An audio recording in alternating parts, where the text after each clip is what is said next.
In 2019, on a quiet Tuesday morning in a small wooden house on the outskirts of San Antonio, Texas, a young woman named Claire Mitsushima was cleaning out her grandmother's bedroom.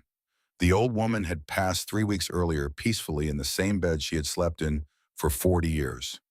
The room still smelled like her, cedar wood and something faintly floral, the kind of scent that belongs entirely to one person and cannot be recreated once they are gone. Claire worked slowly through the dresser drawers, folded blouses, a pearl bracelet, old envelopes bundled with rubber bands. She was nearly finished when she reached the bottom drawer of the oak chest in the corner, the one her grandmother had always kept locked. The key had been found in the pocket of her grandmother's robe, small and brass, as if she had kept it close on purpose. Inside the drawer, beneath a folded square of cream silk that had gone yellow at the edges, Claire found two things. The first was a small diary no bigger than her hand, its cover made from dark cloth that had worn thin at the corners. The writing inside was Japanese. Claire could read enough to understand the date on the first page. August 1944. The second thing was a piece of red silk no larger than a coin folded carefully around nothing. Empty. Whatever it had once held was gone. Claire turned it over in her fingers. Then she opened the diary to the very first line. The handwriting was careful and controlled the brushstrokes of someone who had been taught that words mattered. The sentence read in translation, "I had decided to use it, and then I did not. This is the reason why." Claire sat down on the floor of her grandmother's bedroom and did not move for a long time. Her grandmother, Haruko Mizushima, had been a combat nurse in the Imperial Japanese Navy. She was 22 years old when she was captured on the island of Saipan in the summer of 1944 and transported across the Pacific Ocean to a prisoner of war camp in central Texas. She never spoke about any of it, not to Claire's mother, not to Claire, not to anyone who ever asked. She simply lived her life, cooked her meals, kept her garden, and every single morning, without exception, left extra food on the table more than anyone could ever finish, as if some part of her could never quite believe the abundance was real. Now sitting on the floor with a dead woman's diary in her lap and an empty square of red silk in her palm, Claire finally began to understand why. This is her grandmother's story. This is the story of 47 Japanese women brought to the heart of America as prisoners of war. And this is the story of what happened to everything they believed when they got there. We need to go back past the oak dresser and the cedar smell and the quiet San Antonio morning, back past decades of kept silence, back to August of 1944 to the sound of steel wheels on iron rails, and to a young woman sitting on the floor of a freight wagon with her left hand pressed flat against her chest. The train had been moving for 3 days. Haruko Mizushima sat with her back against the wall of the converted freight car, knees drawn up, eyes fixed on the narrow iron window above her. The Texas landscape moved past in long, slow waves. Flat land, red dirt, fence posts spaced so far apart they looked almost lonely. Cotton fields white as snow in every direction, enormous and motionless, under a sky so blue it hurt to look at directly. She had never seen sky like that. In Osaka, the sky was always low and gray, and close pressed down by weather and mountains and the permanent smoke of factories. This sky belonged to a different planet. Around her, 46 other women sat in various postures of exhaustion. Some slept against each other's shoulders. Some stared at the floor. A few whispered in voices so quiet they were barely sound at all. No one laughed. No one spoke above that near silence. They had all received the same instruction before boarding. Lieutenant Fumiko Saito had delivered it herself. Standing at the head of the dock at Pearl Harbor 3 days earlier, her uniform pressed to a crease, her voice carrying the particular calmness of someone who has decided that calmness is the most powerful weapon left to them. What Fumiko said was this: "The Americans will try to convince you that Japan is losing. They will show you food and comfort and what they call hospitality. They will do this because they want to break your will without using force. Every plate of food is a trap. Every act of kindness is a lie dressed in a uniform. You are soldiers of the empire. Conduct yourselves accordingly." Haruko had listened to every word and believed every word. She believed because she had been given reasons to believe. Her brother Kenji had joined the Navy in 1941, at 19, full of the specific brightness of young men who have been told their lives carry historic purpose. Her father had spent 20 years as a textile worker, contributing to the war machine without complaint. Her family had eaten rice cut with sweet potato since 1943, stretching every meal, never wasting a grain, because the pamphlet said sacrifice now would mean victory later. If all of that was meaningless, if the sacrifice was built on something false, then Haruko did not know how to be the person she had built herself into. So she pressed her left hand flat against her chest, against the small, hard shape she could feel through the fabric, and she held on. The pill had been issued to her by a superior officer on Saipan 6 months before her capture. It was standard procedure for female medical personnel operating near the front. The instruction was delivered without ceremony, as if it were a piece of equipment. If you are taken, use it. Do not give them the opportunity to use you. Haruko had carried it in the left breast pocket of her uniform ever since, not because she was certain she would ever need it, but because certainty itself had become a kind of comfort, and the pill was the most certain thing she owned. The train slowed, then stopped.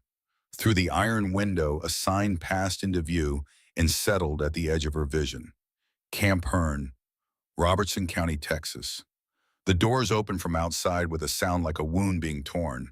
The heat hit her first, not the wet coastal heat of Saipan or the damp gray chill of the transport ship, but something drier and flatter and more total heat that seemed to come from the ground as much as the sky, radiating up through the soles of her boots into her legs. Texas in August. She had not been prepared for it. She climbed down from the freight car and stood in the red dirt and looked. The camp was larger than she had expected. Long, low barracks buildings painted the color of old bone. A water tower, guard towers at the four corners, each one man.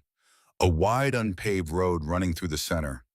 And surrounding everything, the barbed wire fence 2 meters high and doubled back on itself the way wire is set when the people who built it were serious about what it was for. She swept the layout automatically the way her training had taught her. Entry points, blind spots, distances. Her eyes moved fast and returned nothing useful. There was no exit that was not watched. But then something else reached her. A smell. It came from the direction of the main kitchen building, a low structure 60 meters north of where she stood. The smell was fat and warm, and carried something in it she did not have, a Japanese word for something rich and slightly smoky and deeply animal, the smell of meat cooked over serious heat, with no apology and no conservation. It landed in her chest like a fist and pulled a response out of her body before her mind could comment on it. Her stomach contracted, her jaw tightened, her throat moved. The woman standing next to her, a signals officer from Osaka named Chio, 28 years old and normally composed, whispered a single word: beef. Haruko said nothing. She pressed her left hand against her chest. From behind her, Fumiko Saito's voice arrived low and sharp, cut to fit between the guards and reach only the women in the group. Do not let the smell weaken you. This is performance. It will be gone by tomorrow. Fumiko was 35 years old. She had been a language instructor before the war, and then an intelligence officer, which meant she had spent 4 years being systematically useful to a system she believed in completely. She was the most composed person Haruko had ever known. Watching Fumiko refuse to react to the smell of that cooking meat, watching the deliberate stillness of her face, Haruko thought, this is what conviction looks like when it has been tested long enough. It looks like stone. Haruko tried to arrange her own face the same way. She thought about Kenji. She thought about her father bent over the loom at 5 in the morning. She thought about rice cut with sweet potato. The smell did not care about any of that. It kept coming. That was the first evening at Camp Hearn. The next morning came before light. A bugle called the compound to attention at 5 o'clock, and the women dressed in the dark and formed a line and walked to the mess hall through air that was still cool enough to be almost pleasant. the only cool hour in a Texas day in August. The mess hall was a long wooden building with screen doors that slapped shut behind each person and long tables made of pine planks and metal folding chairs lined up in rows. Haruko was near the end of the line. She kept her eyes moving. Behind the serving counter, under the warm yellow light of overhead bulbs, a young man was cooking. He was perhaps 24 years old, tall, wide in the shoulders in the way of men who have done physical labor since boyhood. Not the constructed width of a soldier doing purposeful exercise, but the organic width of someone who grew up lifting and hauling and working until the work became the body. His hands were large.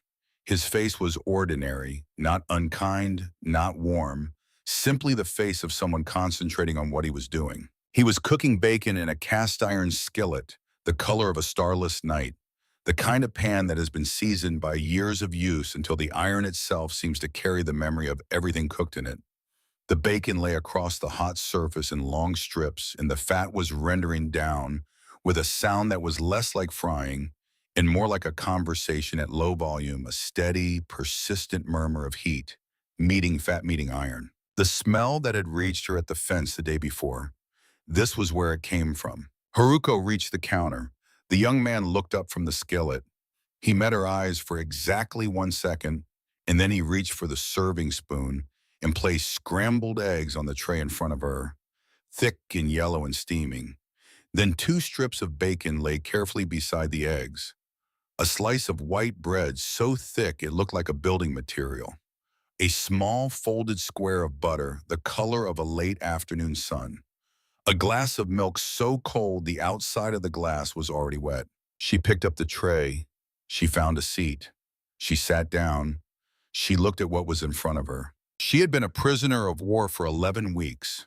Before that, she had spent 8 months on Saipan running field dressings between triage stations in conditions that had thinned her to a version of herself she barely recognized.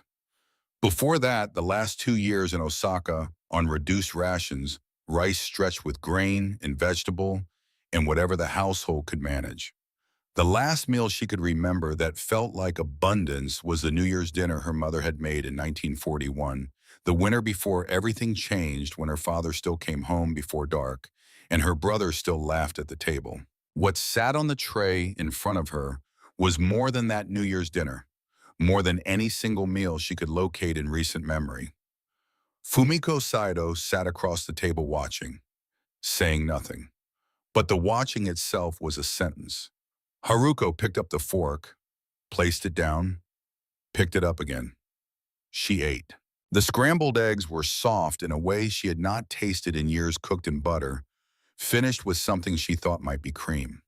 The bacon was salty and slightly sweet at the edges, and the fat had gone crisp in the skillet in a way that made the texture more complex than she expected. The white bread dissolved against the roof of her mouth. She ate every bite. She did not look at Fumiko while she did it. On the 4th day, Haruko was assigned to kitchen duty, washing dishes, peeling potatoes, organizing the dry goods storeroom at the back of the building. It was not difficult work. The kitchen was mechanized in ways that still surprised her. An electric dishwasher that processed racks of trays in 2 minutes. A refrigerator the size of a wardrobe. A commercial oven long enough to bake a dozen full trays at once. Tools for everything, a different tool for each task, nothing improvised, nothing repurposed, the kind of kitchen infrastructure that assumed food would always be available, and the only question was how to process it efficiently. She had spent years in a country where the only question was whether there would be enough. She worked, she watched. On the afternoon of the 4th day, while stacking tins in the back storeroom, she passed through the small rest area at the rear of the kitchen building. This was where the American soldiers took their breaks between shifts. A table, a few chairs, a coffee pot on a hot plate. The light was different back here, softer, the afternoon sun coming through a single window that faced west, lying across the table in one warm stripe. On the table was a photograph face down. No one else was in the room. Haruko had not intended to touch it, but her hand moved to it before she could decide otherwise, the way hands sometimes move ahead of the mind when the mind is tired of being careful. She turned it over. Two young men in Navy uniforms. The man on the left was obviously younger than him, jaw not yet fully set, the eyes still carrying some of the look that young men have before the world has spent serious time on them. She recognized him. It was the man from the serving counter, the one who cooked the eggs each morning. The man on the right was taller and broader, and unmistakably the same blood, the same jaw, the same set of the shoulders, but older by perhaps 3 years, carrying himself with the additional weight of someone who has already figured out who he is. His uniform bore the insignia of USS Yorktown. Haruko knew that name. Every Japanese naval officer knew that name. The Yorktown had gone down at Midway in June of 1942 in one of the defining engagements of the Pacific War. Japan had celebrated that sinking. It had been in the newspapers. She stood in the back room of a Texas mess hall kitchen and held a photograph of a dead American sailor and his younger brother, and she could not breathe. She set the photograph back down. She stepped back. She was staring at the table when the screen door opened and the young man from the serving counter walked in. He stopped when he saw her. He looked at the table. He looked at her. The photograph was face down, but its position had shifted slightly from where it had been. He knew. She could see that he knew. They stood in the small, warm room with the afternoon light between them and said nothing for a long moment. Then he spoke. His voice was quiet and even, without accusation, without particular feeling, the voice of someone reciting a fact that has been recited before in private, and many times. His name was James. He was 26 years old. Then he picked up his coffee cup and walked back out through the screen door. Haruko stood alone in the room for 3 minutes. She counted them. Her left hand was flat against her chest. She had known in the abstract that Americans died in this war. Of course she had known it. You cannot fight a war and not know that the other side also bleeds. But knowing in the abstract and standing in a small Texas kitchen, holding a photograph of a specific dead man whose younger brother cooked your breakfast every morning, were two entirely different experiences separated by a distance that could not be measured in facts. His name was James. He was 26 years old. And the man who cooked her eggs had been standing at that skillet every morning with that knowledge in him, and he had placed her food on the tray, and he had not done anything other than that. Haruko went back to the storeroom and stacked tins until her hands stopped shaking. Sergeant Raymond Hollister appeared that same afternoon. He walked into the women's barracks at 3 o'clock without knocking, which was his right under camp regulations, and he stood at the front of the room and read from a single sheet of paper in the even voice of a man who considers precision a form of respect. He was 38 years old, medium height, hair the color of dry grass. His uniform was not dramatic. He wore it the way a man wears a good coat, as though it was simply the correct thing to wear for the work he was doing. He read the following: starting the following Monday, all prisoners assigned to labor details outside the perimeter would be required to sign a written acknowledgement of their rights and obligations under the Geneva Convention before departure. Any prisoner refusing labor assignment without documented medical grounds would receive only minimum ration allotment for that day. Any exchange of personal property between prisoners and American personnel was prohibited and would result in assignment to the restricted barracks. He read to the end of the page. He looked up. He scanned the room from left to right in a single pass, the way you scan a document you need to remember. His eyes stopped on Haruko for exactly 2 seconds, no more and no less than they stopped on anyone else. Then he turned and left. The screen door closed behind him. Fumiko Saito rose from her bunk with the expression of someone who has been waiting to be proven right. She said, "This is what I told you. The kindness is the cage door. This is the lock." Haruko watched through the window as Hollister walked back toward the administration building. His stride was even and unhurried. He held a sheet of paper at his side.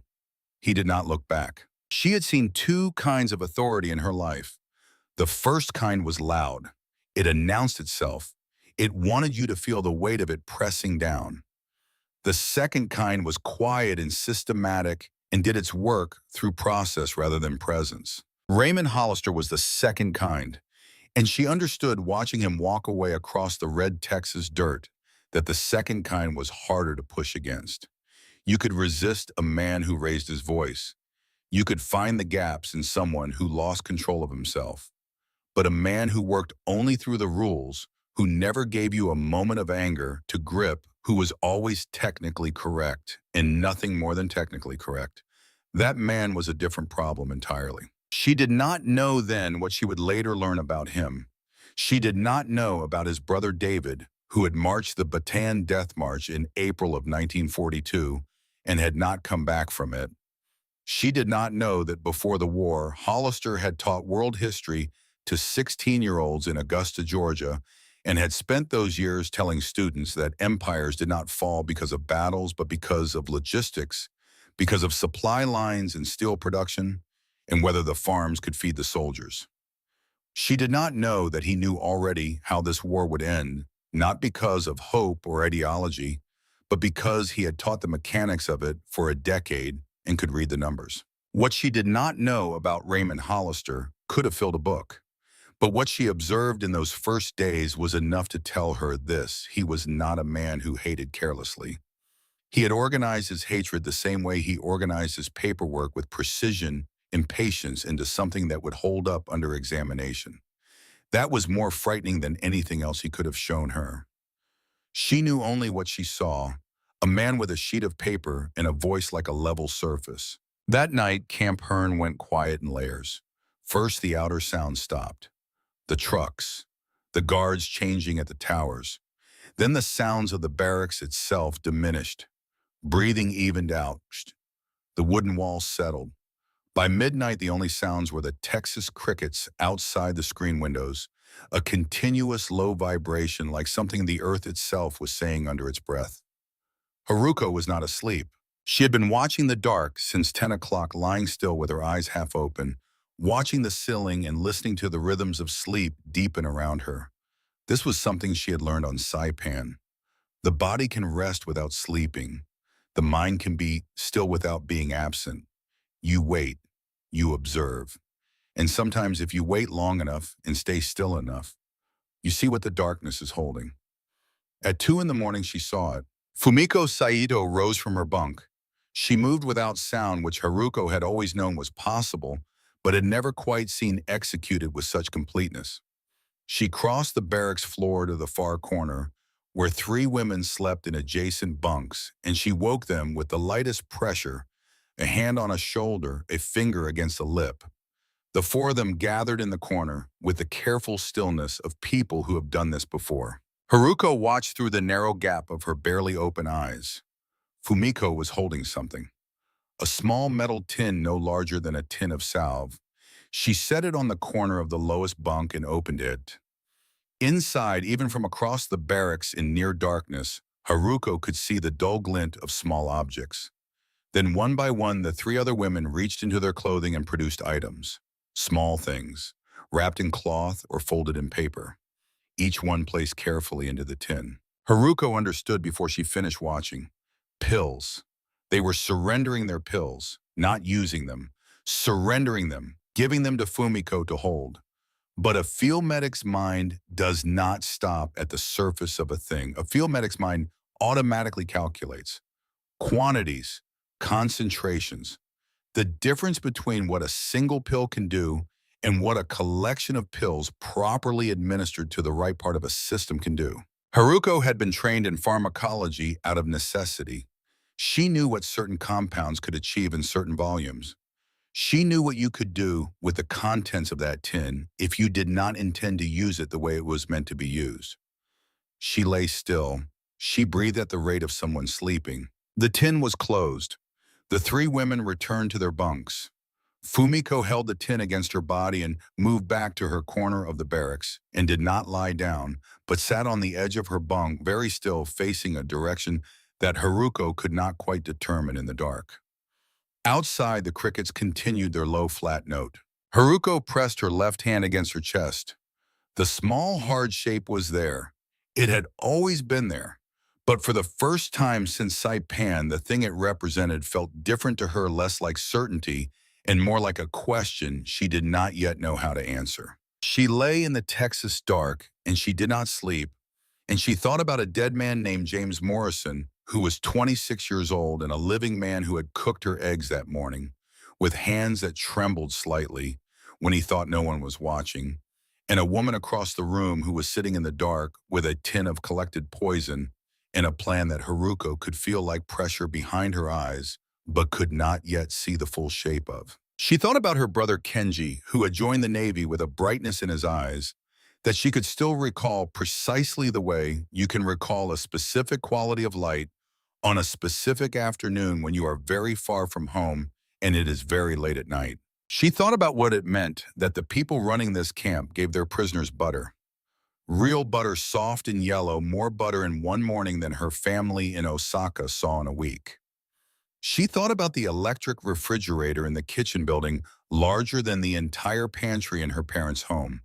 She thought about the size of the cotton fields she had seen through the train window, white and endless, and the single machine moving through them with the casual authority of something that had never needed to hurry because the work would always get done. She thought about what it would mean if none of this was what they had been told it was. Then she stopped thinking about that, because some thoughts, if you follow them to their end, leave you with nothing to stand on, and you need something to stand on in order to keep going. She had learned that on Saipan too. The body keeps moving when the mind has run out of reasons. The body is smarter than ideology in that particular way. The sixth morning, the bugle, the line, the mess hall. Danny Morrison placed the tray in front of her without ceremony. Eggs, bacon, white bread, butter, cold milk. Haruko looked at the tray. Then she looked at him. He was already looking back at the skillet, but his right hand, the one holding the spatula, was resting still against the edge of the pan with the slightest tremble in it. The kind of trembling that is not fear. The kind of trembling that happens when a person contains something they have decided not to put into words, but cannot entirely keep inside the body either. She had seen that kind of trembling before, on Saipan, in the hands of men who had kept going past the point where keeping going made any ordinary sense.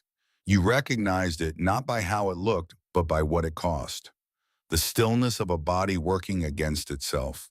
The deliberate focus on something simple and manageable, an egg in a pan, a bandage around a wound, because the alternative is to stop and feel the full weight of what is happening around you.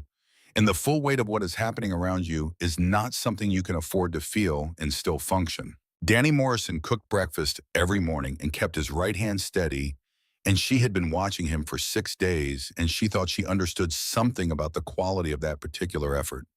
She picked up the fork. She thought his name was James. He was 26 years old.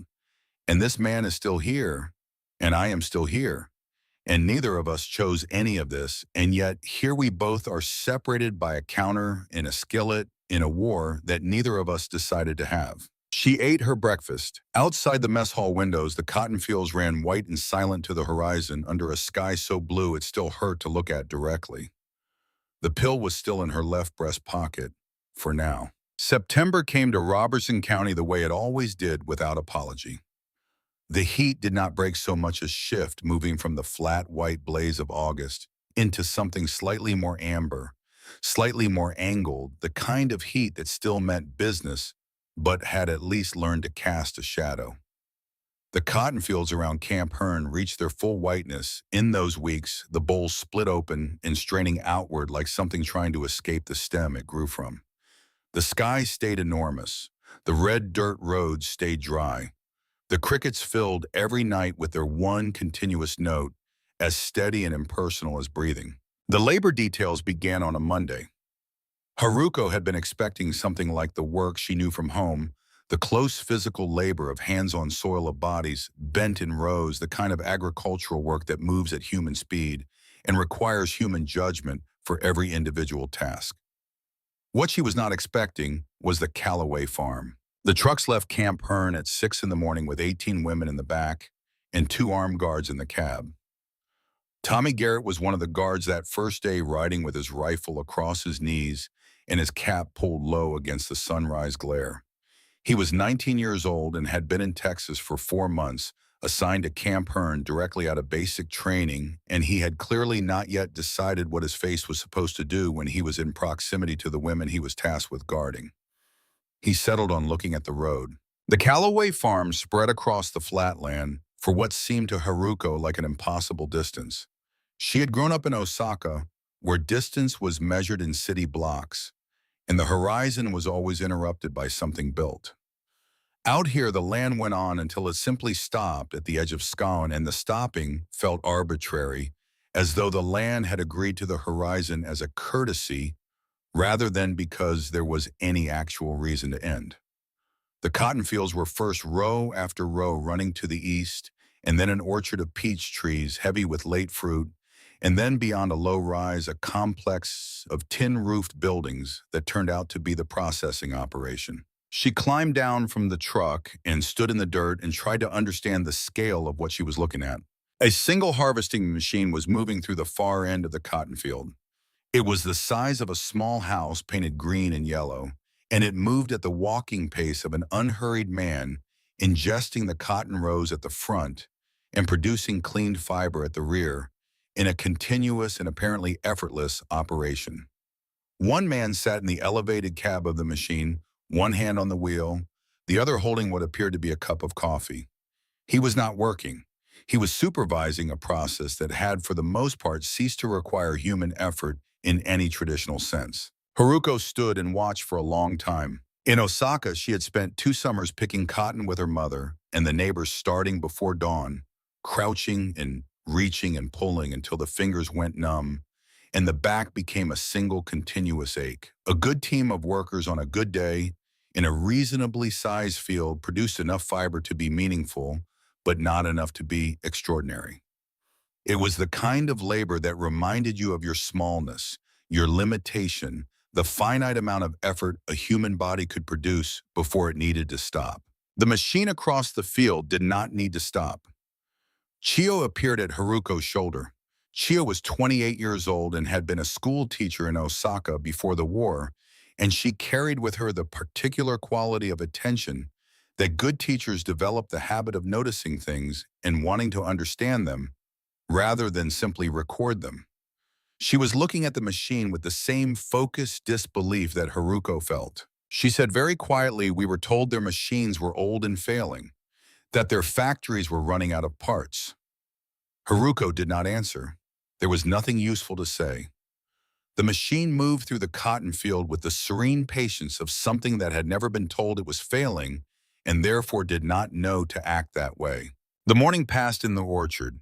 The women worked alongside American seasonal laborers, mostly older men, and a few teenage boys picking peaches into wooden crates and carrying the crates to the trucks.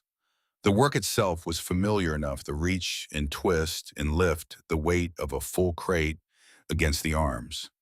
But the scale of the orchard, the number of trees, the number of crates, the steady flow of trucks pulling in and out at the loading area, all of it operating with a smoothness that spoke of years of refinement, of systems designed and adjusted and perfected over time, kept pressing on Haruko with a weight that was not physical. At midday, the guards directed them to a shaded area near the equipment barn to eat. Mrs. Eleanor Callaway, who ran the household and apparently a good deal of the farming operation while her husband managed the machinery, brought out a tray of sandwiches and a large glass pitcher of cold lemonade. She set these down on a wooden table under the cottonwood trees and went back inside without drama, as though feeding temporary labor crews was simply part of how Tuesday worked. The sandwiches were made of white bread and thick slices of ham, and something pale yellow that Haruko thought might be a soft cheese. Tommy Garrett leaned against the barn wall with his rifle watching the tree line for reasons Haruko suspected had more to do with habit than any actual expectation of threat. She looked at the sandwiches. She looked at the kitchen building behind the farmhouse, its screen door propped open, the smell of something baking coming through it in warm pulses. Then she did something that surprised even herself. She walked to the kitchen door and stood in it.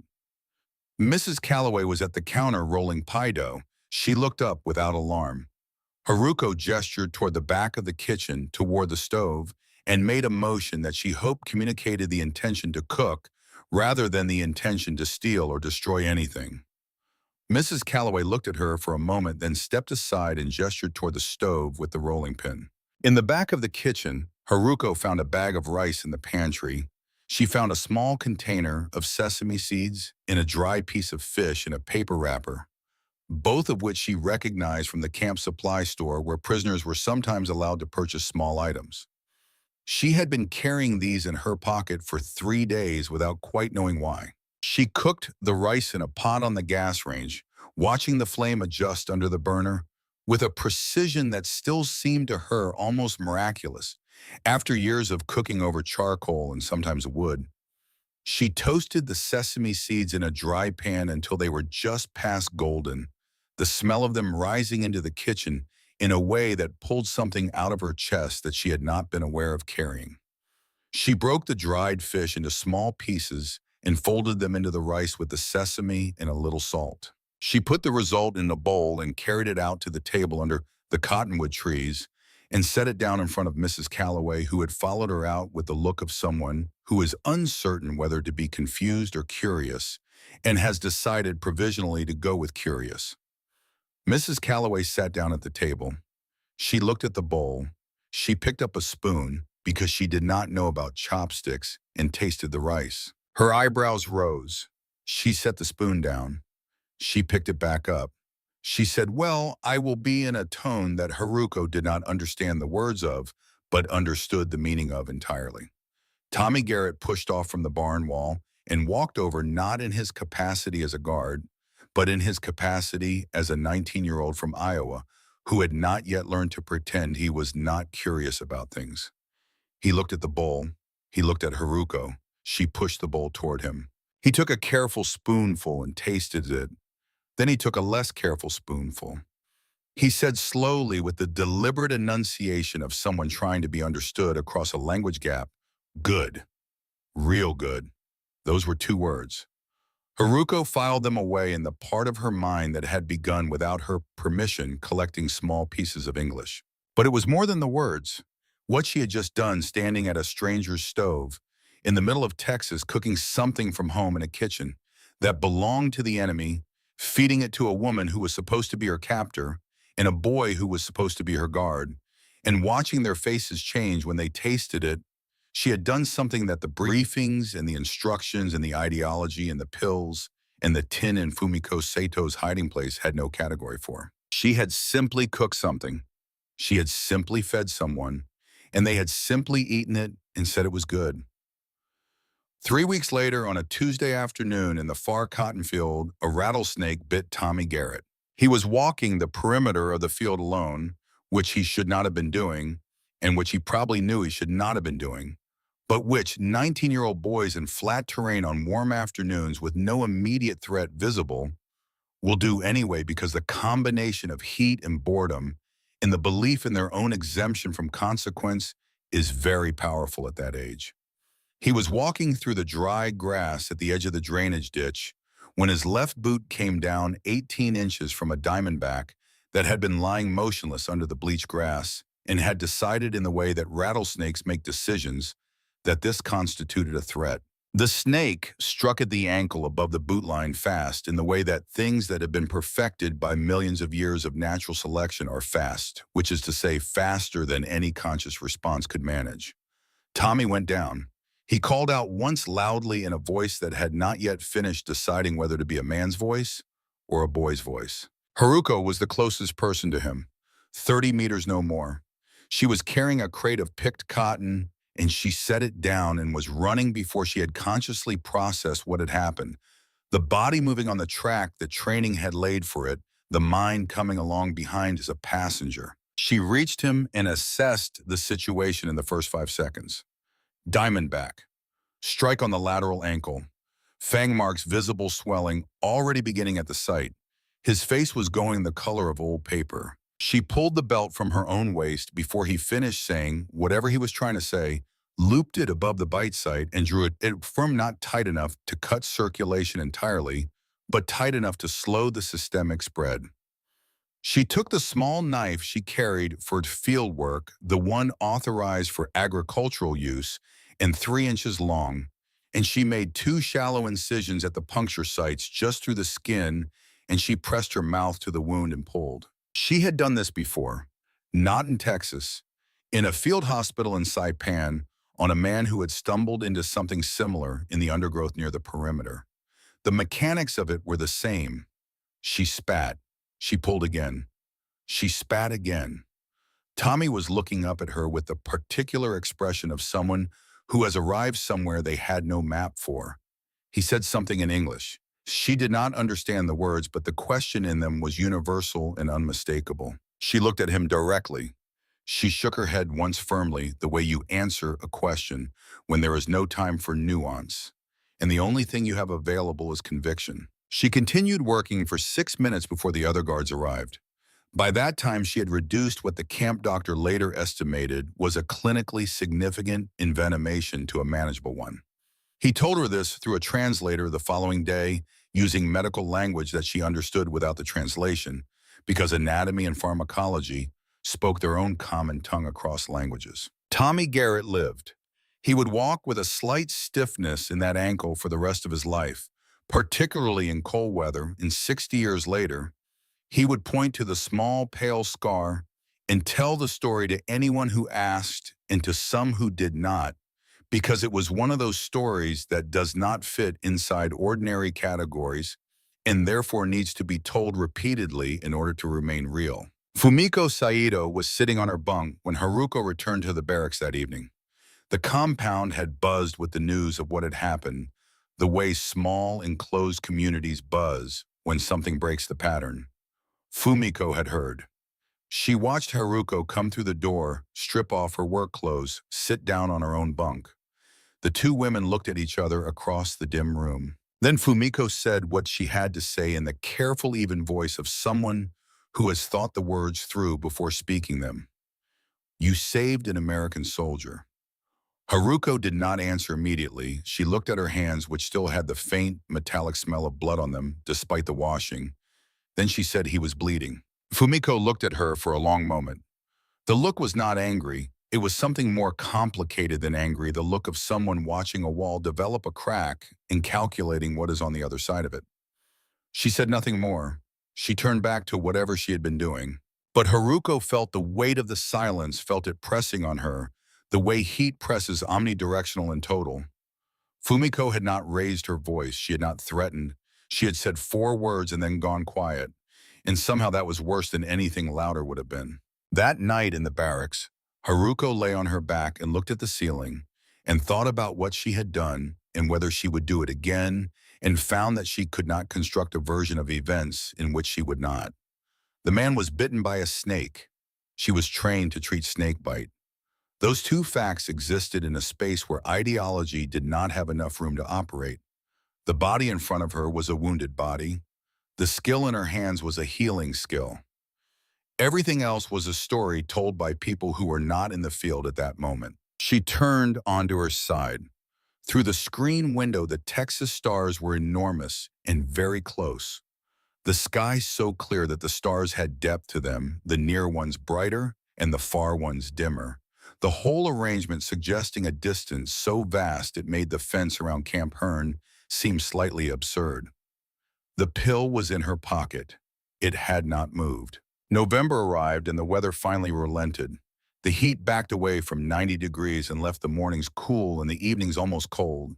And the cotton fields were stripped bare now, the bowls empty and the stalks standing in their rows like something exhausted. The pecan trees along the creek road behind the camp dropped their nuts in the night, and the morning smelled of them, a rich, dark smell that mixed with the wood smoke from the kitchen chimneys and the dry grass smell of the fields and produced something that might have been homesickness if you had grown up here, and something else entirely if you had not. The letter arrived on a Friday. The Red Cross distributed correspondence on Fridays after the censors had finished their work with the black marker and the regulation scissors. What came through was always a reduced version of what was sent, sentences interrupted by white space, whole paragraphs converted to absence. But enough came through usually. enough to know whether the people you were thinking about were still there to think about. Haruko received the letter from Tommy Garrett, who was back on full duty, and delivered the correspondence as part of his regular rounds. He handed her the envelope with both hands, which she noticed but did not comment on.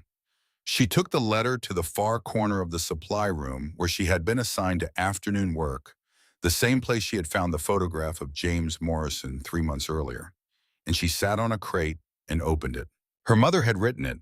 The handwriting was shakier than she remembered, the brushstrokes less controlled at the edges, the way handwriting changes when the hand that makes it is colder than it used to be, or older or more tired. The censors had taken most of the practical details, but they had left the sentence about Kenji. Perhaps they had left it because it was not strategic information. Perhaps because it was the kind of sentence that passes through censors the way fog passes through wire, finding all the gaps. Her brother Kenji was missing after the fighting at Okinawa. Not confirmed dead, not confirmed alive. Simply absent from the roll calls and the records, unaccounted for, which in the particular vocabulary of that particular war meant something that everyone understood and no one said directly. Her father had taken ill in the summer. The illness was described in terms that had been redacted, but the shape of the sentence around the redaction told her enough. The rice ration had been cut again. She read the letter twice. Then she folded it into a small square and held it in both hands and sat in the corner of the supply room with the afternoon light coming through the single window at a low angle and laying a stripe of gold across the floor between her feet, and she held the folded letter until the light shifted and the stripe moved away. Kenji. She had joined the Navy because of him, or more precisely, she had joined because he had already joined, and the distance between his being there and her being somewhere safe had felt unbearable in a way that she had not been able to explain to her parents or to herself, only to act on. She had trained in field medicine with the specific intention of being useful where he might be hurt, even though the Navy had other plans for her, and those plans had taken her to Saipan and him to somewhere else entirely. She did not know where he was now, not confirmed, not denied, simply gone from the record. That night, long after the barracks went quiet, Haruko rose from her bunk. She dressed in her outer layer against the November chill, and she walked to the back door of the barracks and pushed it open slowly, testing the hinge for sound, the way she had learned to do in the 6 weeks she had been practicing the route in her mind without walking it. The hinge was silent. She stepped out into the cold Texas dark. The stars were even larger than they had been in August, the cold air sharpening them, the sky overhead so dense with light that she could see the ground clearly without the moon. She walked the 14 paces to the corner of the building, the corner that sat in the furthest shadow from the guard tower lights, and she stood there. She put her left hand into her breast pocket. The pill was there. She had always known it was there. She had touched it every day in small, unconscious gestures, the way a person touches a scar they have had for so long it has become part of the inventory of themselves. But now she took it out fully. She held it in her open palm and looked at it. It was so small. That was still the thing that struck her most when she actually looked at it, the absurd smallness of something that was supposed to be the last word in a very long argument. She thought about Kenji. She thought about his face the morning he left for training, the brightness in it that she had not known how to answer at the time and had been thinking about ever since. She thought about her mother's handwriting and the way it had gotten shakier at the edges. She thought about her father, who had bent over the loom every day for 20 years and who was now ill in a house where the rice ration had been cut again. She thought about Tommy Garrett's face looking up at her from the grass, the particular quality of that question in his eyes that needed no translation.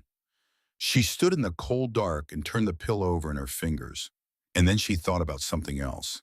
She thought about the word missing. Not confirmed dead, not confirmed gone, missing. Missing meant the story was not finished. Missing meant there was still a page to turn, and if Kenji was still alive somewhere in some camp or some hospital or some place that had not yet sent its information through the right channels, then her dying tonight meant he would come home to a family that had lost 2 of its 3 children, to a war that had already taken enough. She thought if he is alive somewhere, and I am not here when he gets back, that is a different kind of disappearing than being taken prisoner. That is choosing to leave. And she had never in her entire life chosen to leave a place where someone she loved might return. She closed her hand around the pill. She stood in the dark for a long time. Then she turned and walked back to the barracks door. She went inside. She lay down on her bunk. She did not sleep for the rest of the night, but she lay still and she kept breathing. And by the time the bugle sounded, she had made something that was not a decision so much as a refusal. A refusal to make the last decision, a deliberate stepping back from the edge, and a return to the position of someone who is still waiting to see what happens. In the morning, she went to the mess hall. She stood in the line. She reached the counter. Danny Morrison looked up from the skillet. He looked at her face, which must have told him something, though she did not know what, because he looked at it for a second longer than usual. Before he reached for the serving spoon, she met his eyes. Something passed between them in that moment that had no name in either of their languages and needed none. It was the look of two people who have each separately had a night they would not describe in detail to anyone, and who recognize in each other the particular quality of someone who made it through to the morning. He put the eggs on her tray. She picked up the tray and went to sit down. She ate everything. 3 days later, Sergeant Raymond Hollister sent for her. She was brought to his office in the administration building by a guard. She did not know a young man who walked her the 200 yards from the work assignment station to the building entrance without speaking or making eye contact, which told her either that he had been instructed to maintain that distance or that he had arrived at it on his own. Either way, it felt deliberate. Hollister's office was small and neat in the way of a person who considers disorder a form of carelessness. Documents in stacks, edges aligned. 2 pencils parallel on the desktop. The map on the wall with its red and blue annotations was larger than she had realized from the glimpse through the kitchen window, covering almost the entire wall behind him, and she could see now that the annotations were dated, the ink of the early months already fading, while the ink of the recent weeks was still dark and fresh. He was 38 years old, and he looked like a man who had not slept well in a long time, which was different from looking tired. Tired was about the body. This was something more internal, a sustained effort of maintenance, the look of someone who holds himself together through will rather than ease. He indicated the chair across from his desk. She sat. He looked at her for a moment.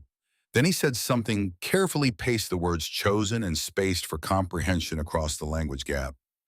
He said, Private Garrett's father, my best friend. He died at Bataan in 1942. His name was David. He paused. He said, I do not forgive what happened there. I will not. But Tommy is alive because of what you did. So, he paused again. A longer pause, the kind that contains something that is difficult to move past. He said, thank you.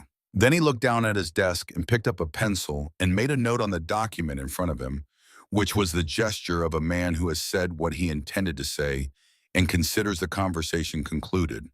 Haruko sat across from him and held very still. She understood perhaps 60% of what he had said, but she understood the shape of it, the architecture of the thing well enough. He had lost someone. He was still carrying that loss as a current weight, not a historical one. He was telling her this not as a confession, but as an explanation, the way you explain the dimensions of a space you are working within. And then from inside that space, he had found a way to say the words he said. She thought about what it cost to do that. She thought about the quality of controlled anger that she had read in him from the first day, and the way those two things, the controlled anger and the deliberate words just spoken, required the same capacity in opposite directions. The same strength that kept the anger in check was the strength that produced the acknowledgement. They were not different. They were the same thing turned 2 ways. She stood. She bowed. Not the deep bow of subordination, not the shallow nod of mere courtesy, but the particular angle that in Japanese acknowledges weight, acknowledges that what just happened in this room carries more gravity than ordinary exchange and deserves to be met with something that reflects that. Hollister watched her do this with the expression of a man who was not expecting it and did not know what to do with it. She went back to the barracks. That evening, she wrote in her diary for the first time in 6 weeks.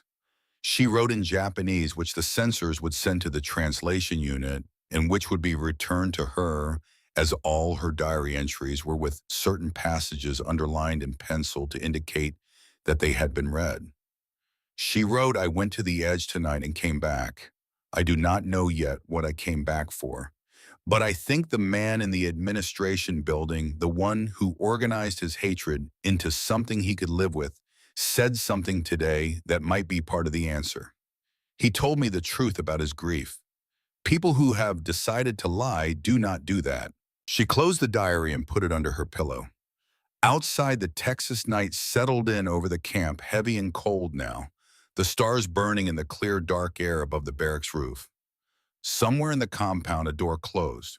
A guard called out to another guard across the fence line, something routine, something that meant the watch was changing and everything was in its expected place. The pill was still in her breast pocket, but tonight, for the first time, it felt less like a certainty and more like a question. And questions she was beginning to understand were survivable in a way that certainties were not. December came to Robertson County on a Thursday night, carrying cold air down from the north in a slow, steady movement that pressed against the barracks walls and found every gap in the boards and reminded everyone inside that Texas in winter was still winter, despite what August had suggested about the nature of the place. The temperature dropped to 20 degrees by Saturday morning, and the water in the outdoor pipes frosted over, and the guards on tower duty moved in ways that suggested they had not fully prepared for this specific version of their assignment. Inside the women's barracks, the steam heaters worked. This was the thing that Haruko kept returning to, the simple mechanical fact of the heaters, the way they rattled and hissed in the night and produced warmth without requiring anyone to gather wood or tend a fire or decide how much fuel remained and how long it needed to last. The warmth was simply there. It arrived and it stayed the same temperature every night, as reliable as something that has never known shortage. She had not slept in a reliably warm room since before the war, and she could not entirely stop noticing it the way you cannot stop noticing the absence of a sound that has been present for so long you forgot it was a sound. Chio had started teaching herself English from a battered pocket dictionary that one of the guards had left without explanation on the mess hall table. She sat on her bunk in the evenings working through it with the focused patience she had once brought to preparing lesson plans, her lips moving slightly as she worked through pronunciation. She had reached the letter D by December and had developed opinions about certain words, their shapes and weights, and the way they sat in the mouth.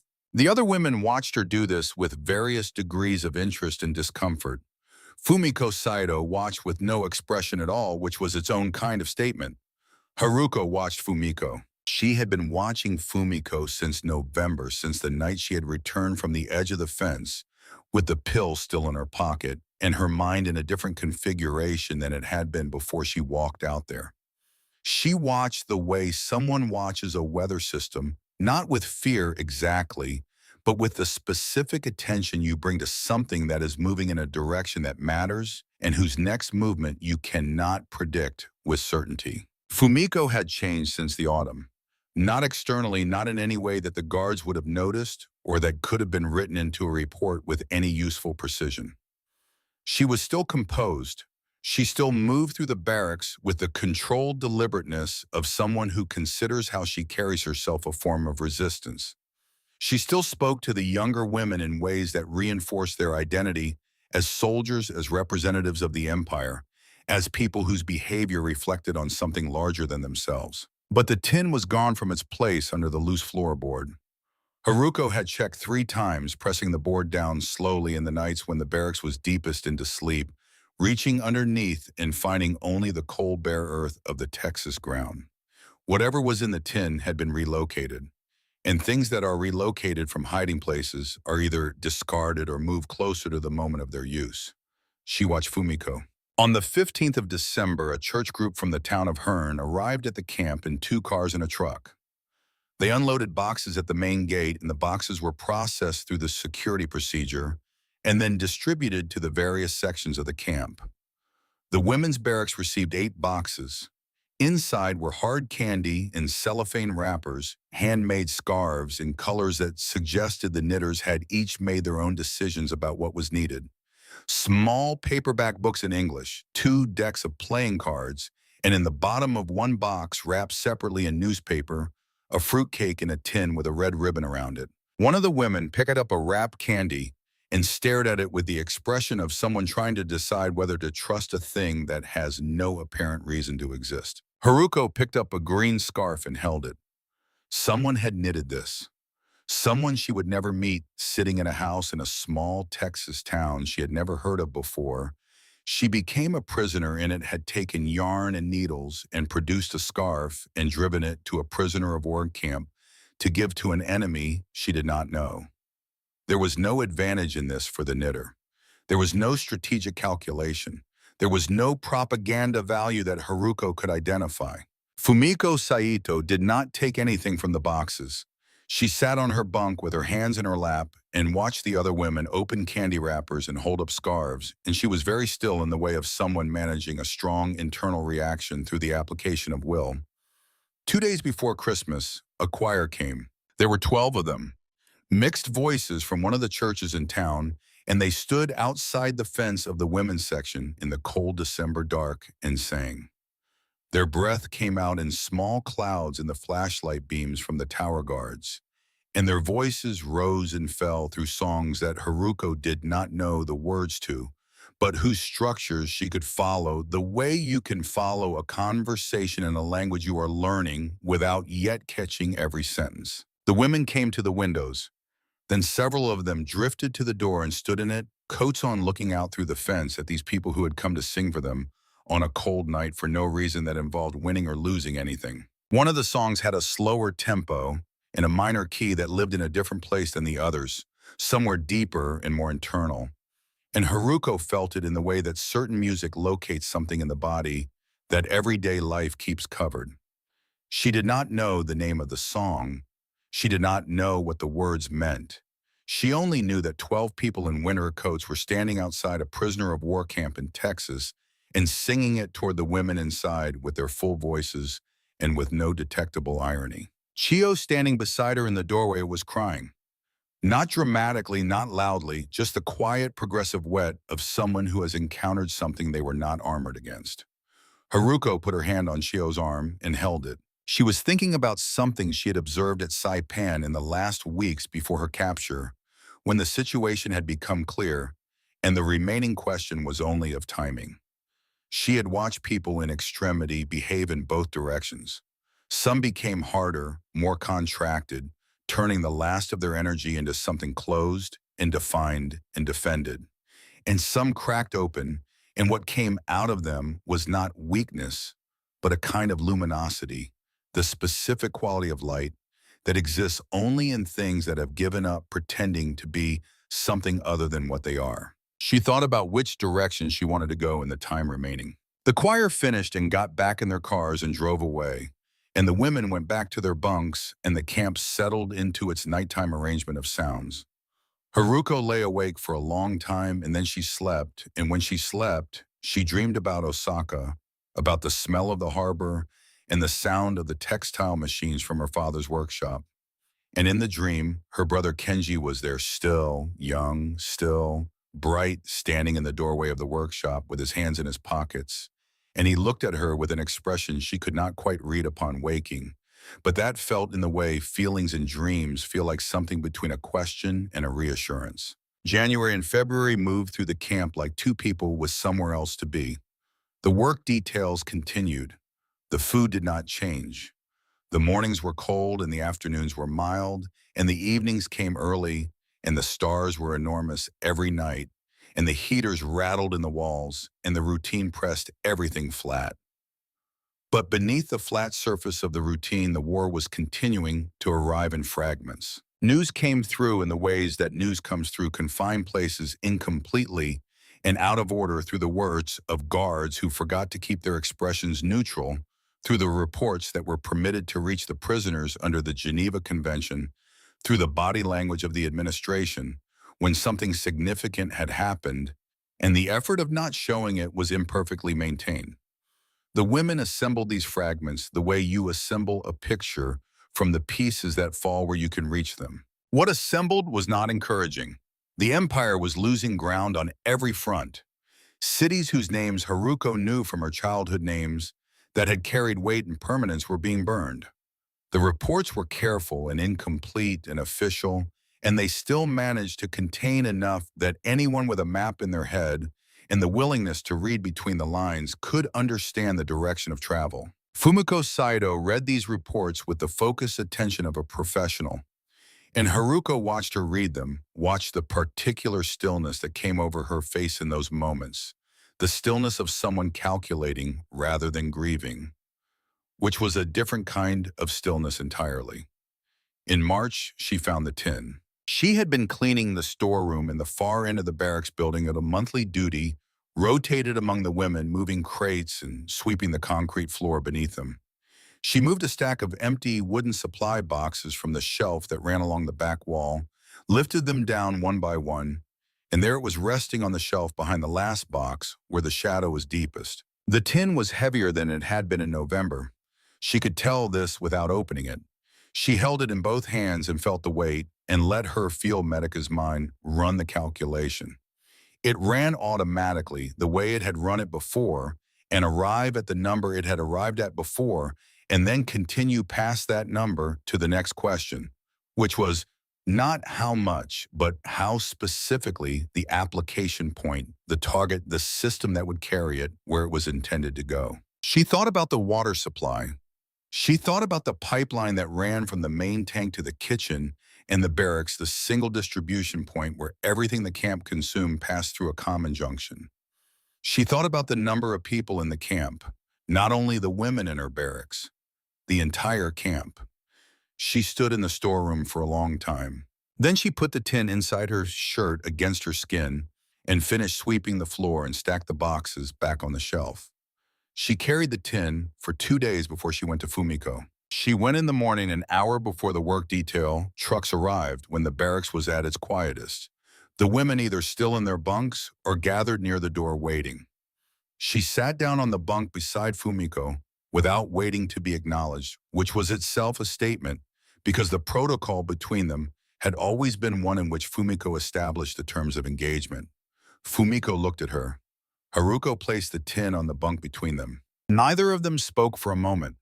Then Haruko said what she had decided to say, having worked on the words through 2 sleepless nights, speaking slowly and carefully, in a way that held the tone level and factual rather than accusatory, because she understood that accusation would produce closure, and closure was not what she was after. She said, "I know what this is. I know what you were planning to do with it. I know why you were planning to do it. And I need you to hear what I have to say before you decide anything." Fumiko looked at the tin and then at Haruko, and her face was exactly as controlled as it always was. But there was something running under the surface of that control, a current the kind you can feel in certain bodies of water before you can see it. Haruko said, "I went to the fence in November. After the letter, I stood there with my pill in my hand for a very long time. And I came back." She said, "Not because I am weak, not because I stopped believing we had lost something real, but because I looked at what I was about to do and I understood that I was about to stop being a witness. And witnesses are the only thing that survives wars. The fighters are gone, the generals are gone, the flags come down, but witnesses remain, and what they carry remains, and that is the only way any of this means anything to anyone who comes after us." Fumiko was very still. Haruko said, "If you do this, all of it disappears. Everything we saw here.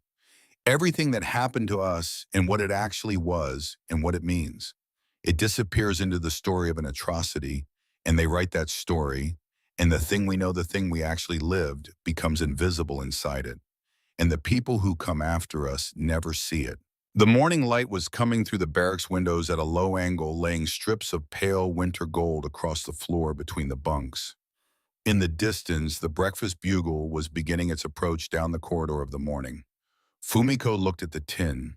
She looked at it for a long time. Then she said in a voice that was very quiet and that carried in it something that Haruko had not heard from her before, something located in the range of exhaustion rather than conviction. "You were always the best of them, you know. Out of all of them, you were the one I expected to hold." Haruko did not know how to answer that. She waited. Fumiko picked up the tin. She held it for a moment. Then she held it out to Haruko. She said, "Take it to him, the one who does the paperwork. Take it to him and let him deal with it the way he deals with things." Then she lay back on her bunk and turned toward the wall. Haruko held the tin and sat on the edge of the bunk and listened to the bugle finish its call and the sound of footsteps beginning outside as the camp organized itself toward another day. She took the tin to Hollister that afternoon. She set it on his desk without preamble and said the 4 words she had prepared for this moment, enunciated carefully: this, safe now, over. He looked at the tin. He looked at her. His expression did not change in any dramatic way, but something shifted behind his eyes, a recalibration, the look of someone revising a calculation they had been running and finding the new number significant. He opened a drawer and removed a form and signed it and pushed it across the desk toward her. It was a written acknowledgement that she had cooperated with camp administration for the purpose of collective safety and that this cooperation would be noted in her official file. He did not say anything beyond what the form said. He did not say thank you a second time. He did not make it personal in any way that might compromise the maintained distance between them. But when she stood to leave, he said one more thing. He said, "For what it is worth, I have been a student of history for a long time.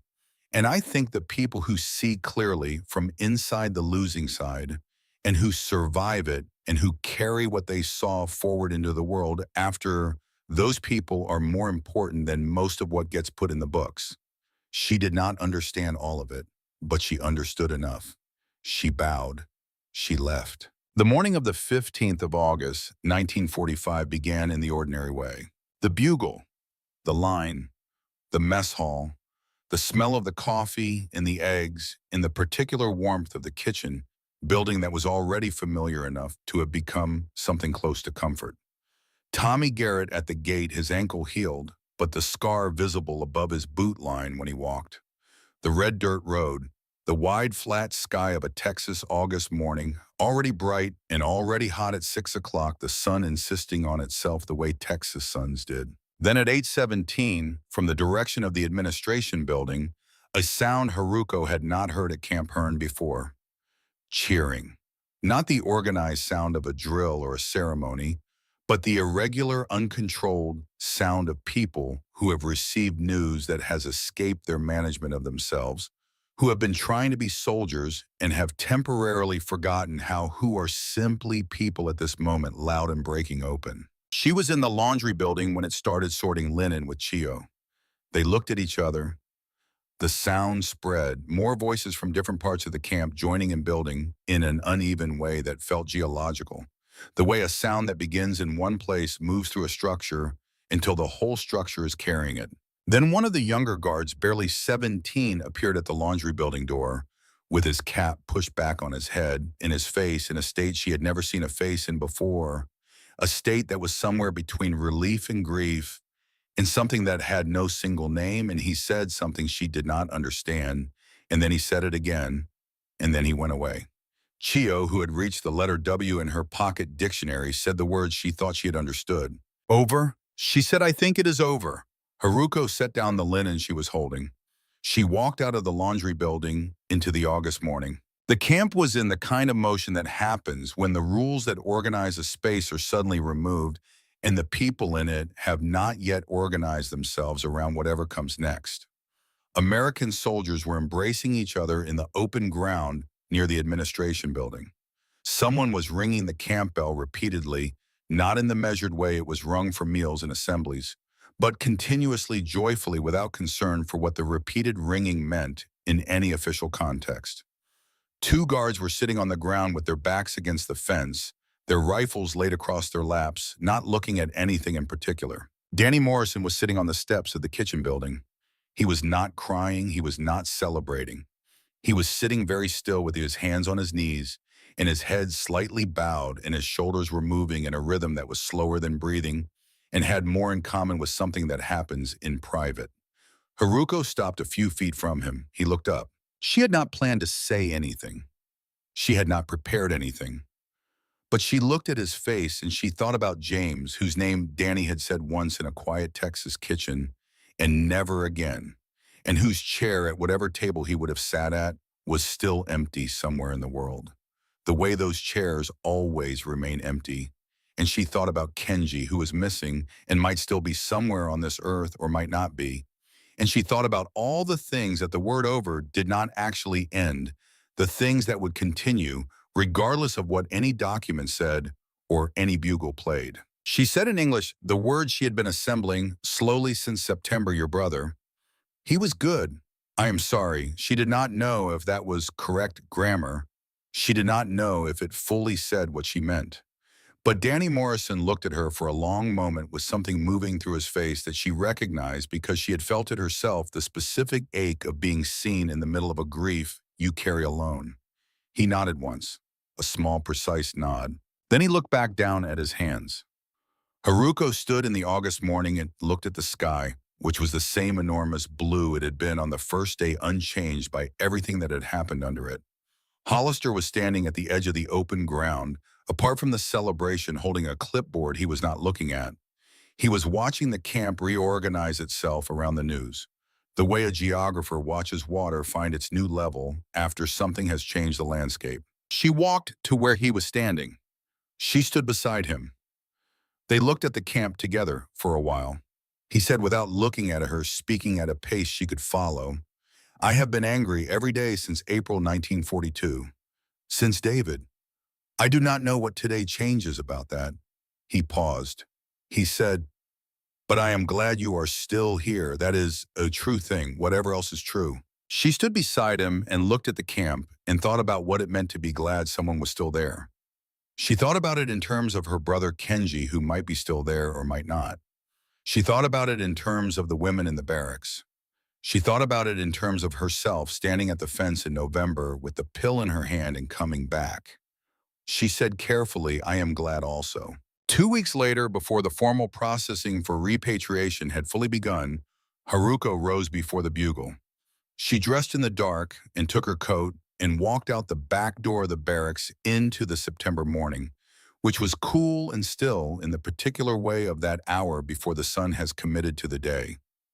The stars were still visible in the west, fading at the edges, but still present, holding their ground against the approaching light for as long as they could. She walked the familiar 14 paces to the corner of the building where the shadow was deepest. She had walked this path so many times in the past year, in different states of mind, at different points in a long argument with herself about what the right thing was and whether she had the strength for it. She reached into her breast pocket. The pill was there. It had been there for 13 months. She had carried it across the Pacific and into captivity, and through every day of this place, through the smell of the bacon and the size of the fields and the sound of the choir, and the letter about Kenji, and the night at the fence, and the confrontation with Fumiko, and the cheering on the morning of the 15th, and through all of it, the pill had been there, small and hard and patient, waiting for whatever decision she made. She took it out and held it. She looked at it for a long time. Then she knelt down. The Texas dirt was dry and hard, and she worked at it with her fingers pressing and turning until she had made a small hollow in the earth directly beneath the lowest line of the barbed wire fence. Not outside the fence, not inside the fence. Under it in the territory that belonged to neither one side nor the other. She placed the pill in the hollow. She covered it with the displaced earth and pressed the surface smooth with her palm. She stayed kneeling for a moment with her hand flat on the red Texas ground and felt the warmth in the earth, the stored heat of all those August and September days still present in the ground even at this early hour, as if the land itself retained what had happened on its surface. She stood up. She brushed the dirt from her hands against her coat. She did not look back. She walked to the mess hall. It was not yet open, but Danny Morrison was inside. She could see the kitchen light through the window, and she could smell the coffee beginning. She sat on the wooden step outside the door and waited and watched the sky go from deep blue to light blue, and then to the particular gold of a Texas morning in September that had no equivalent in anything she had seen before and would have nothing equivalent to after. The door opened. Danny Morrison looked at her sitting on the step. He was holding a spatula. He stepped back without saying anything and held the door open. She went inside. He handed her a cup of coffee without being asked, black and hot the way it was always served, and she wrapped her hands around it and stood at the end of the counter while he lit the burner under the cast iron skillet. The skillet went on to the flame with the ease of long habit, settling into its position with a small metallic sound that was almost like a greeting. She watched him crack eggs into a bowl and beat them with the fork. She watched the butter go into the skillet and melt at the edges and pool and then begin to move and then begin to sizzle. She watched the eggs go in and the steam rise and the surface of them go from wet to set in the slow particular way of things that become what they are without hurrying. He put the eggs on a plate and set the plate on the counter in front of her. She looked at the eggs. She looked at him. She said, "Thank you for the breakfast, for all the breakfasts."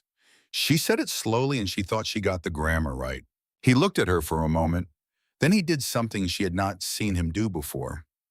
He nodded in a way that was not the brief, functional nod of daily acknowledgement, but a slower, more deliberate movement of the head, a bow of sorts from a man who had not grown up with bowing and was doing it anyway because he had decided it was the right response to what had just been said. She picked up the fork. She ate the eggs. Outside the mess hall windows, the cotton fields were empty and brown. Now the harvest done, the stalks standing bare in the morning light. The water tower cast its shadow east across the red dirt.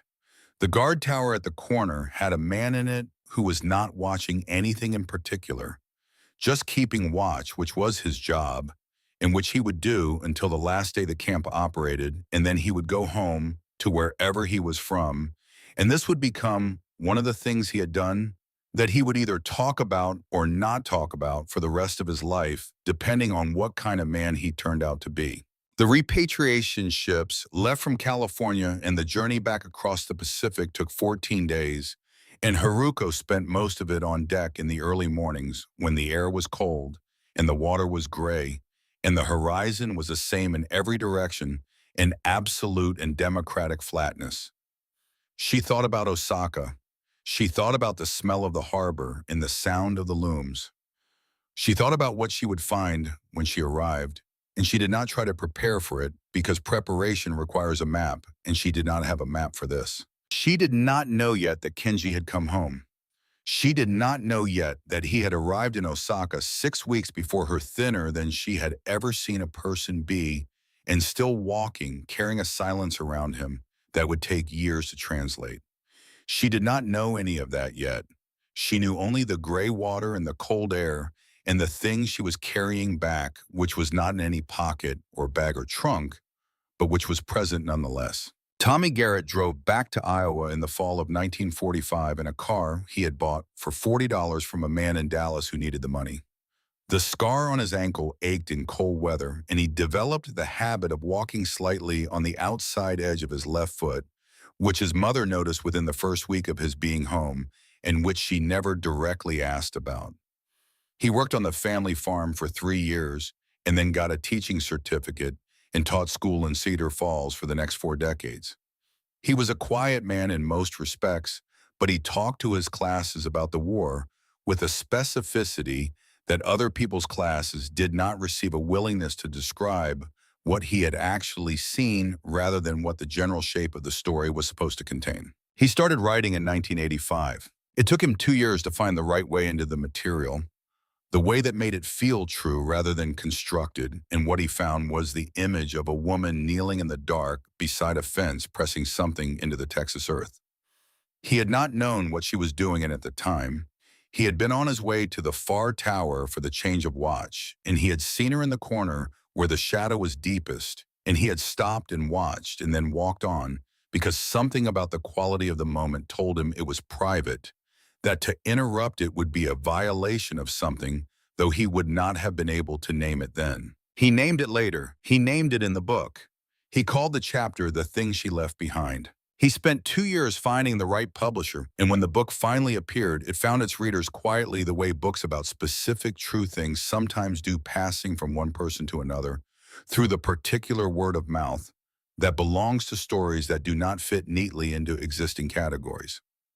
He did not know that a copy had made its way to San Antonio, where a woman named Haruko Mizushima read it in one sitting at her kitchen table and then closed it and sat for a very long time looking at the wall. He did not know that she wept or that she did not weep or what she thought. He only knew that she never contacted him and that he understood why, and that understanding why was part of what made him certain the book was true. In 2019, 3 weeks after her grandmother's funeral, Claire Mizushima found a phone number in the front matter of a worn copy of a book she discovered on her grandmother's shelf. The book was called The Thing She Left Behind. The author was Thomas Garrett of Cedar Falls, Iowa. She called the number. He was 94 years old and still in Cedar Falls, and his voice on the phone was the voice of someone who has been waiting for a call for a long time without knowing he was waiting for it. She told him what she had found: the diary, the first line, the empty square of red silk. He was quiet for a moment, then he said, "Yes, I know what was in the silk. I saw her bury it, though I did not know what it was at the time. And I think I know where she put it." A pause. He said, "I can do better than tell you. I can take you there." That summer, in a garden in Robertson County, Texas, an old man from Iowa and a young woman from San Antonio stood in the early morning light beside a low section of weathered fence, all that remained of a boundary that had once meant something and now simply divided one part of someone's garden from another. The old man pointed to a spot where the earth was slightly different in color from the earth around it, barely perceptible, visible only to someone who knew to look. The young woman knelt down. She pressed her fingers into the dry Texas ground the way her grandmother had pressed hers into it more than 7 decades before, in the dark, in the cold, in the last hour before dawn, at the end of a year that had taken everything she thought she knew about the world and replaced it with something harder and more true and more costly and more valuable. Her fingers found the small, hard shape. She lifted it out of the ground and held it in her open palm and looked at it in the morning light. This thing that had traveled from a Japanese naval supply facility to Saipan to a transport ship to California to Texas had crossed the Pacific and half a continent to arrive at this specific patch of Robertson County earth, and had been waiting here for decades, patient as the land itself, for someone to come and collect it and understand what it meant that it had never been used. Tommy Garrett stood beside her and did not say anything, because there was nothing to say that the moment was not already saying with more precision and more weight than words could add to it. The young woman closed her hand around the pill. She held it the way her grandmother had held it, in the left hand, pressed against the chest over the heart, which was where it had always lived, not in the pocket, but in the place the pocket was meant to protect. The Texas morning came up full around them, the sky going blue, and then more blue, and then the specific deep blue of a cloudless day in that part of the country, the kind of blue that belongs to a sky that has decided to go the full distance, that has committed completely to being what it is, without reservation and without apology. Somewhere in the garden, a mockingbird was working through its catalog, one call, and then another, the sound carrying across the still morning air, with the easy confidence of something that has learned that the world is large enough to contain whatever it has to say. Claire Mizushima stayed kneeling in the red Texas dirt for a long time. Then she stood up. She put the pill in her pocket. She put her hand in her pocket after it and held it there. She thought about her grandmother's handwriting, the brushstrokes careful and controlled even in old age. She thought about the diary and the locked drawer and the extra place at the table. She thought about a 22-year-old woman on a freight car watching Texas come to her through a small iron window and not yet knowing what it was going to cost her and what it was going to give her, which was perhaps the same amount of the same thing in the end, measured in different currencies. She thought about the first line of the diary. "I had decided to use it, and then I did not. This is the reason why." She thought, "Now I know the reason." And she thought that is what she wanted me to know. Not what happened, not the history of it, the dates and the facts and the distances traveled, but the reason, the specific private human reason that a woman in the dark chose to come back from the edge and press a small, hard thing into the earth instead of swallowing it and walk back to her bunk and go on. That reason was still alive. It had been alive in a locked drawer for decades, waiting in the red silk, waiting for the right hands to find it and understand it and carry it forward. And now it was in her hand. She walked back across the garden toward the gate, and Tommy Garrett walked beside her, and the Texas morning kept on doing what Texas mornings did, which was to be enormously and indifferently beautiful. Regardless of what was happening beneath it, the way the land has always been beautiful, regardless of what the people on it were going through, and the way it will continue to be long after all the people and all the stories and all the small hard things pressed into the earth have found their way to wherever things like that go.